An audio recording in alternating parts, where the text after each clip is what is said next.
Vous savez, si vous lisez bien la Bible, vous allez remarquer que dans toute la Bible, lorsqu'on parle d'une personne, on dit que la personne, ou soit ils étaient remplis du Saint-Esprit. Lorsque le Saint-Esprit descend dans notre vie, le Saint-Esprit nous remplisse. Amen. Amen. Lorsque le Saint-Esprit descend dans la vie d'une personne, le Saint-Esprit remplit. Quand on parle du remplissage, c'est-à-dire que ça comble toutes les vides. Quand on parle du remplissage, c'est-à-dire que ça comble tous nos membres, ça remplit, ça comble, ça satisfait nos cœurs. Amen. Amen. Lorsque quelqu'un a des démons, on ne dit jamais que la personne est remplie de démons. Non, il est possédé des démons. Pourquoi? Parce que le démon peut entrer dans ta vie, il ne faut pas combler ta vie. Amen.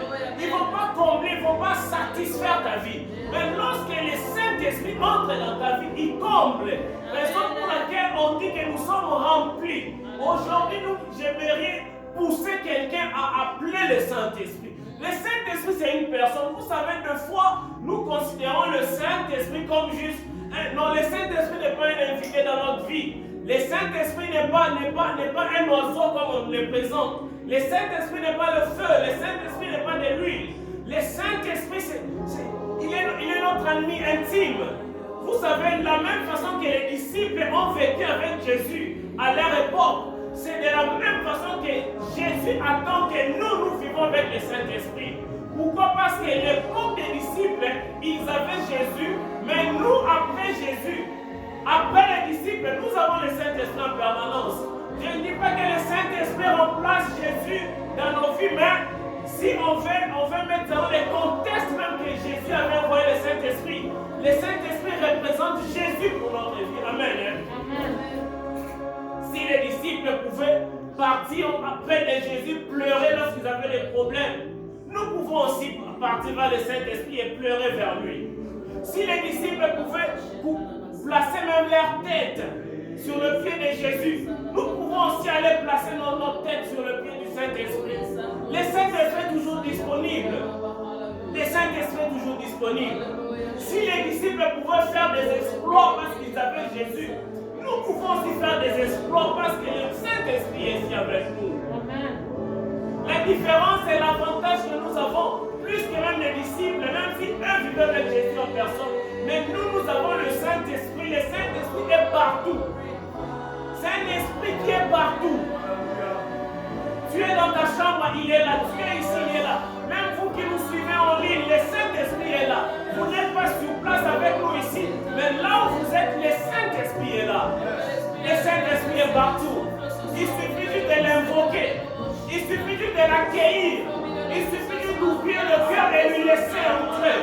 Accueille le Saint-Esprit dans ta vie. Je te présente le Saint-Esprit, mon ami intime. C'est lui qui marche avec nous. C'est lui qui marche avec nous. C'est lui qui nous aide à faire des exploits. C'est lui qui nous aide à faire tout ce que nous faisons. Sans lui, on ne peut rien faire. Sans lui, on ne peut rien faire. On ne peut rien aller. Holy Spirit, we need you. Holy Spirit, we need you. Holy Spirit, we need you in this place. Holy Spirit, come down and take control. Come down and take control, Holy Spirit. Come down and take control. Take the direction of everything. Take the direction of everything. Make our heart in this area, oh Lord. Touch people at home. Touch people in this place. Holy Spirit, we need you. Holy Spirit, we need you. Touch people in this place. Touch people who are connected with us. Touch those who are connected at home. Touch them, Holy Spirit. Holy Spirit, to come down and operate.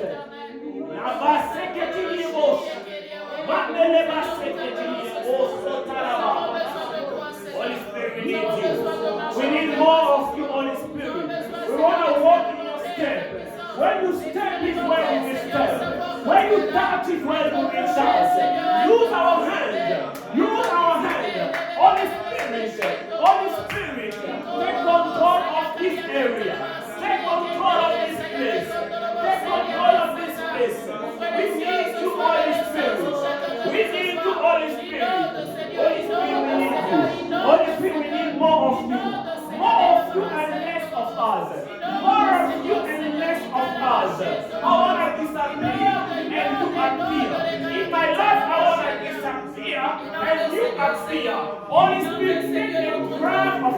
Grab it. Grab my life.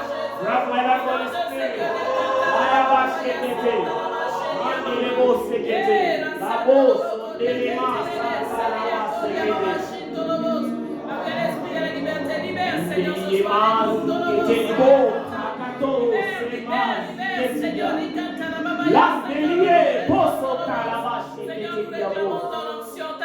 Seigneur, ta grâce sort au milieu de nous. Oh, Saint-Esprit de Dieu. We give you all the glory.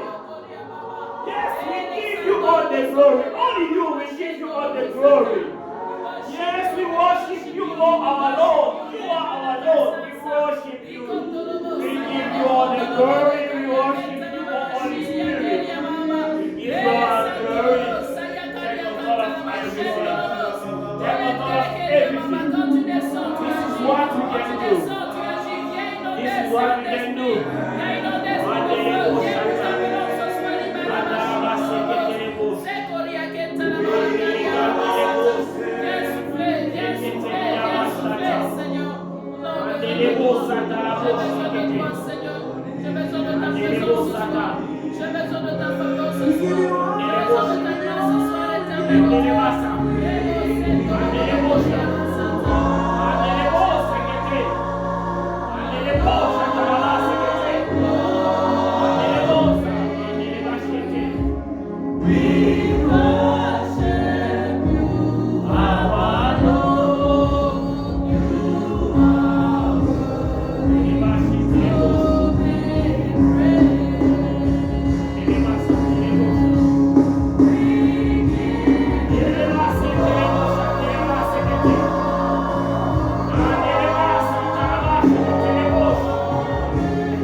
plus tu verras la main de Dieu.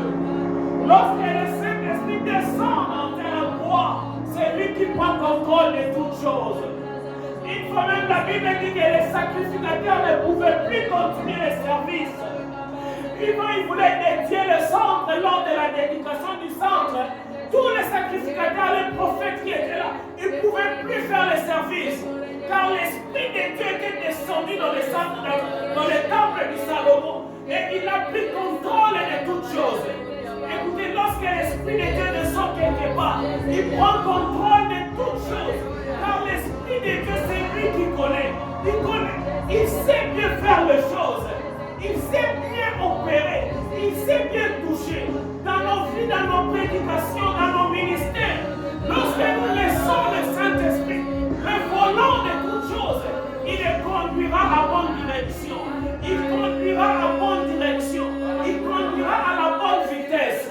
Cela ne va pas dépendre de ce que les hommes attendent de nous, mais cela va dépendre de la vitesse avec laquelle le Saint-Esprit conduit. Le fois nous commettons des accidents parce que nous ne les laissons pas conduire nos vies. Apprenons à faire confiance au Saint-Esprit. Apprenons à faire confiance au Saint-Esprit.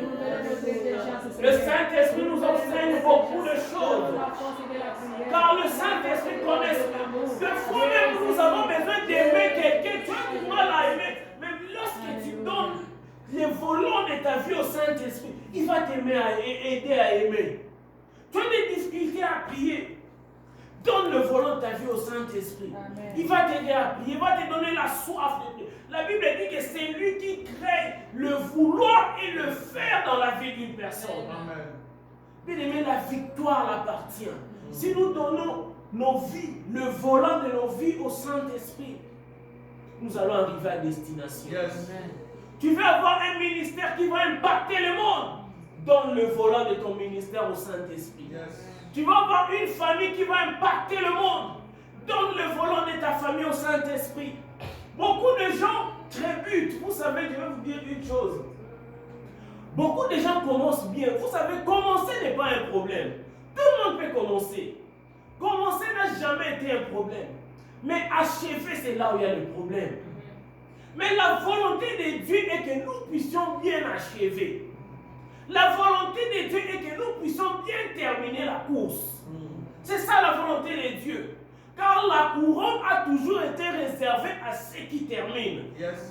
La couronne a été toujours réservée aux jusqu'aux boutistes. Commencer, tout le monde peut commencer, on peut tous courir.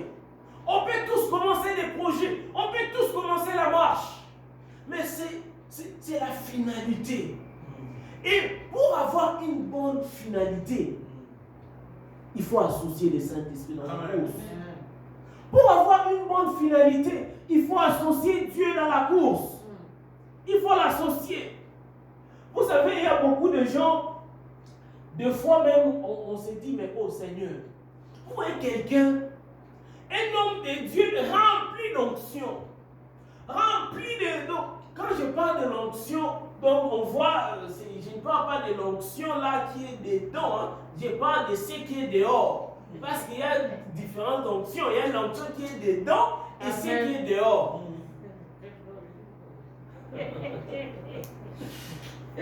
Amen. Vous savez, la Bible nous dit que le Saint-Esprit descend sur nous. Hein? Amen. Et le Saint-Esprit court en nous. Amen. Lorsque Jésus parlait aux disciples, Jésus a soufflé. Amen. Il les a injectés le Saint-Esprit. Il a soufflé et l'Esprit est entré en eux. Mais lorsque Jésus était baptisé, la Bible avait dit quoi? Le Saint-Esprit est descendu sur lui. Donc il y a une différence entre le Saint-Esprit sur toi et en toi. Amen. Le Saint-Esprit sur toi, c'est pour la mission. C'est pour exécuter une tâche quelconque. Tu peux avoir le Saint-Esprit sur toi sans tout avoir le Saint-Esprit en toi. C'est ça la différence et c'est là où il y a un danger.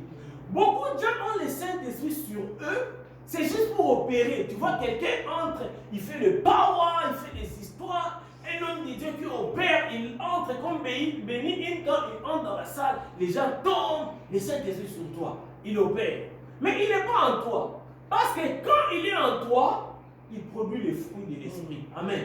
Parce que quand il est en toi, il produit les fruits dignes d'être appelé enfant de Dieu. Alléluia. Vous verrez des gens, un homme de Dieu marié, tout ça. Mais à côté, il y a des histoires, il fait des histoires ici et là. Mais vous êtes choqués, vous dites, mais Seigneur, cet homme nous bénit, cet homme, mais comment est-ce qu'il peut faire des scandales pareils? Non. C'est pas le problème que non, il nous bénit. Non. C'est le problème qu'il n'a pas le Saint-Esprit en lui. Chrétiens, nous voulons être des chrétiens qui vont impacter le monde. Nous voulons être des chrétiens exemplaires. N'envions pas seulement le Saint-Esprit sur nous. Ne demandons pas seulement de power. Il y a une personne, j'ai reçu une vidéo, hier on m'a envoyé une vidéo, j'ai vu un groupe de gens en train de prier des kabbales. Je ne sais pas si j'avais envoyé ça au bishop. En train de faire des incantations. Nous voulons prophétiser avec précision, avec des bougies rouges, des histoires de signes un peu maléfiques, démoniaques. Là, j'ai dit, oh Seigneur, tout le monde veut opérer. Tout le monde veut la manifestation, il veut manifester. Manipuler les choses de l'esprit, mais personne ne veut développer le fruit de l'esprit. Pourquoi nous voulons manifester ou soit manipuler les histoires dans le spirituel, mais nous ne voulons pas développer le fruit de l'esprit? Avant de manipuler un esprit, développe d'abord le fruit de cet esprit. Sinon, la gloire de cet esprit va te tuer. Beaucoup des hommes de Dieu, pas seulement les hommes de Dieu, mais beaucoup de gens meurent tôt. Pendant la gloire, mais ils meurent. Quand quelqu'un a monté, pouf, à 4 années. Pourquoi? Parce que lorsque la gloire vient, vous cherchez la gloire, vous cherchez. Écoutez, là, il y a des principes qui marchent toujours. Que tu sois païen, que tu sois chrétien, que tu sois sorcier, que tu sois... Il y a des principes que Dieu a déjà établis qui marchent toujours. La Bible dit que cherchez, vous trouverez. Frappez, on vous ouvrira. Que tu sois sorcier, que tu sois chrétien, si tu cherches, tu vas trouver. Que tu sois enfant de Dieu ou pas, si tu frappes, on t'ouvrira. Ce sont des principes que Dieu a déjà placés. Les gens cherchent la gloire, vous cherchez. Ok, quand vous cherchez, vous allez la voir. Amen.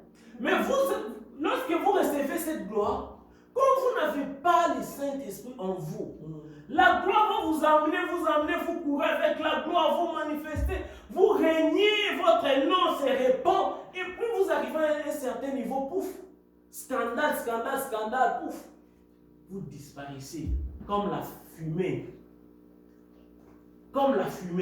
Donc nous avons besoin de la gloire qui dure. Amen. Amen. La gloire qui dure doit être accompagnée du Saint-Esprit. Amen.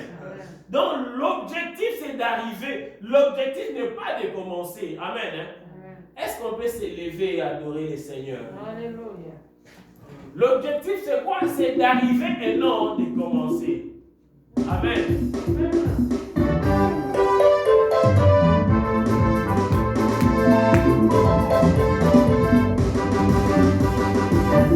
Faites à la maison, restez avec nous, dansez avec nous.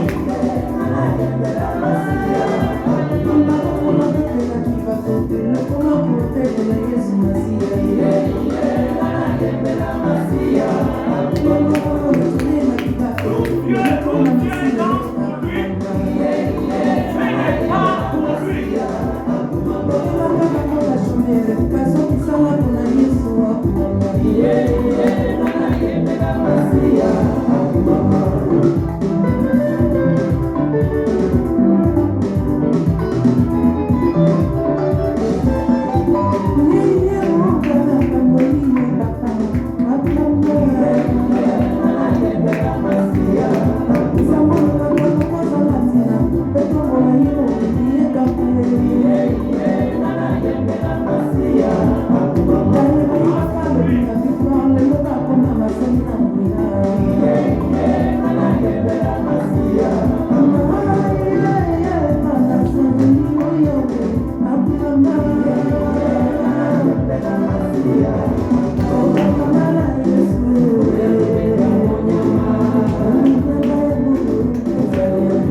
préparé pour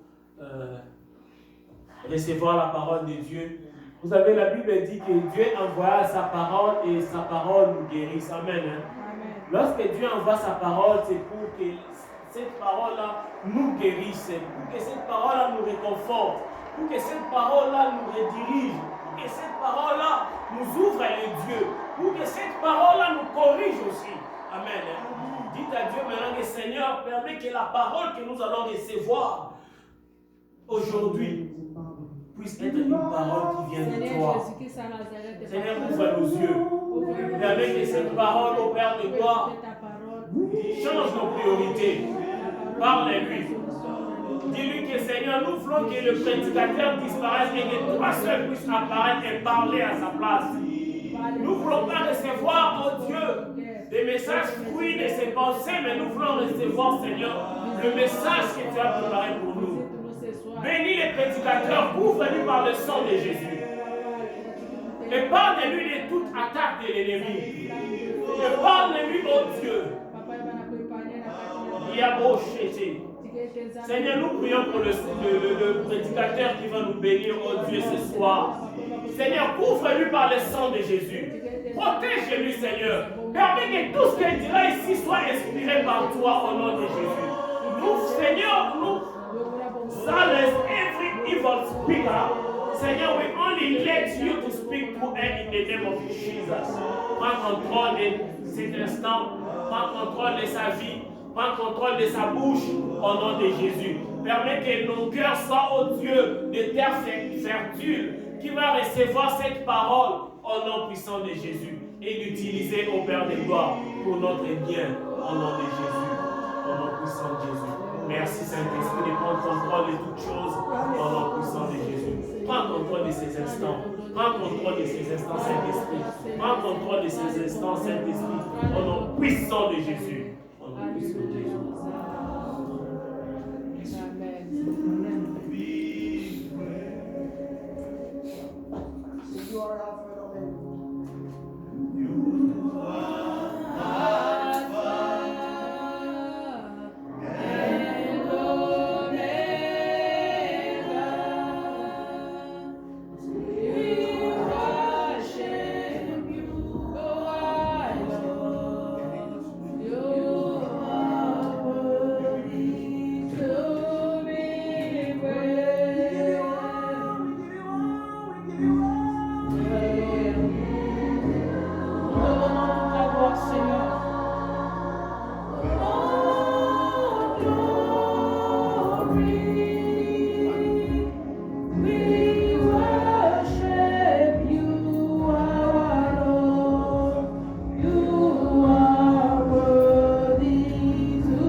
Jésus de Nazareth, nous voulons t'élever ce soir. Nous voulons proclamer que tu es le roi des rois.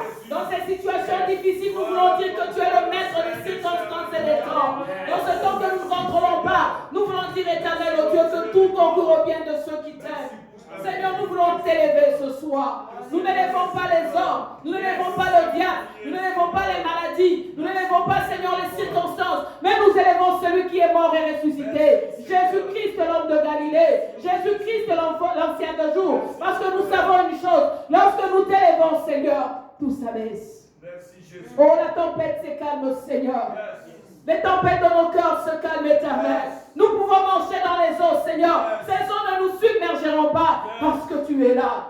Nous pouvons marcher dans le feu. Ce feu ne nous consumera pas parce que tu es là. Oh, nous voulons te donner ce temps. Parle, Seigneur, nous voulons t'écouter. Que ton nom soit glorifié. Dans le nom précieux de Jésus, nous avons ainsi prié. Amen. Acclame le Seigneur là où tu es. Acclame Jésus de Nazareth là où tu es. Chez toi, dis Alléluia. Dis Alléluia, dis Amen. Parce que Jésus-Christ est vivant. Parce que le tombeau est vide. Je dis toujours Amen parce que le tombeau est vide. Je dis toujours Amen parce que lorsque l'ennemi viendra me rechercher dans la mort, il ne me retrouvera pas parce que le tombeau est vide. Parce que Jésus a payé le prix. Amen. Que le nom du Seigneur soit glorifié. Le Seigneur nous a fait grâce, bien-aimés. Je compare ce temps que nous sommes passés. Je me dis, c'était comment du temps de Daniel? C'était comment? Deux fois, nous venons à nos risques et périls, hein, de tous côtés. Amen, amen. Côté contagion, côté peut-être on dit, peut-être on va nous dire de ne plus venir, peut-être si, peut-être ça. Venir, bien aimé, est devenu un défi. Beaucoup se complaisent même à rester chez eux, par motif de conscience. Je me dis, bon, je suis à la maison, bon, tant mieux. Beaucoup n'ont même pas cette opportunité d'être devant le Seigneur, dans la maison du Seigneur. C'est différent, bien aimé. Dans la maison de Dieu, c'est différent. Et d'être chez toi, ce n'est pas la même chose. Moi, j'ai dit, béni soit l'Éternel parce que j'ai cette grâce. Et j'ai dit merci à celui qui m'a permis d'être dans sa présence ce soir. Je dis gloire au Seigneur. Béni sois-tu toi aussi qui es connecté, à qui tu as donné l'opportunité de prendre ton temps. Bien aimé, la maison, moi je me dis seulement la maison. C'est compliqué. C'est compliqué à la maison. Tu as des appels, tu coupes, tu prends l'appel. Tu veux manger, tu te lèves, tu laisses, tu prends. Tu as trop de distractions. Mais que le Seigneur nous aide, que ce temps que nous allons passer à l'écouter, que ça soit une bénédiction pour chacun de nous. Premièrement de moi-même. Amen. Amen. Nous allons partager la parole de Dieu dans le livre de Matthieu. Matthieu 9, le chapitre 9. Nous lirons le verset 18 jusqu'au verset 26. Matthieu 9, 18 à 26. Et le Seigneur veut te dire quelque chose ce soir. Il y a quelque chose pour toi. Que le Saint-Esprit permette à ce que ce qui doit être dit soit dit. Et que ce qui doit rester dans nos cœurs puisse rester. Nous lisons au nom du Seigneur. Tandis qu'il leur adressait ces paroles, un chef arriva, se prosterna devant lui et dit, « Ma fille est morte il y a un instant, mais viens, impose-lui les mains et elle vivra. » Jésus se leva et le suivit avec ses disciples. Et voici qu'une femme atteinte d'une perte de sang depuis 12 ans s'approcha par derrière et toucha la frange de son vêtement, car elle se disait, « Si je puis seulement toucher son vêtement, je serai guérie. » Jésus se retourna et dit en la voyant, « Prends courage, ma fille, ta foi t'a guérie. » Et cette femme fut guérie à l'heure même. Lorsque Jésus fut arrivé à la maison du chef et qu'il vit le joueur de flûte et la foule bruyante, il leur dit, « Retirez-vous, car la jeune fille n'est pas morte, mais elle dort. » Et il se moquait de lui. Quand la foule eut été renvoyée, il entra, saisit la jeune fille par la main, et la jeune fille se leva. Le bruit s'en répandit dans toute la contrée. Parole du Seigneur. Bien-aimés, j'aimerais épingler quelque chose ce soir qui va nous aider, nous tous, dans notre marche avec le Seigneur. Nous connaissons tous cette histoire qui s'est passée, bien-aimés, avec cette femme qui était malade. Je veux plus m'attarder sur elle. On nous dit que pendant 12 ans, cette femme était malade. Pendant 12 ans, cette femme était fatiguée. Pendant 12 ans, bien-aimée, cette femme était isolée de la société. Pendant 12 ans, bien-aimée, cette femme vivait la honte. Pendant 12 ans, bien-aimée, cette femme ne pouvait pas se présenter devant les gens. Cette femme était considérée comme une personne qui devait être à l'extérieur de la ville, qui ne devait pas vivre. Elle n'avait même pas droit au séjour dans la ville parce qu'elle était malade. Et sa maladie compliquait tout. Parce que selon la loi, une femme dans ces périodes ne peut pas être là où il y a les gens. Elle doit être à l'extérieur pour être purifiée pendant 7 jours. Cette femme est restée là. Je me suis mise à sa place plutôt. Je me suis dit, quand tu perds beaucoup de sang comme ça, il s'ensuit l'anémie.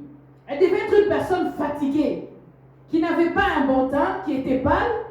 Ses cheveux ne devaient pas être comme il faut. Donc, là, apparemment, comme ça, la voir, c'était pas agréable. Pendant 12 ans, bien aimé, quelqu'un qui vit une anémie sévère. Pendant 12 ans.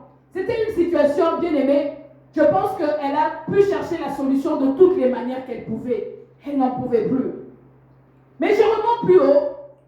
Il y a quelqu'un qui est venu avec son problème devant le Seigneur. Devant le Seigneur. Il dit, Seigneur, Jésus était là. La personne se tient devant le Seigneur. Elle dit, Seigneur, ma fille est morte. Seigneur, j'ai besoin de ton aide. Seigneur, viens. Impose seulement la main et ma fille reviendra à la vie.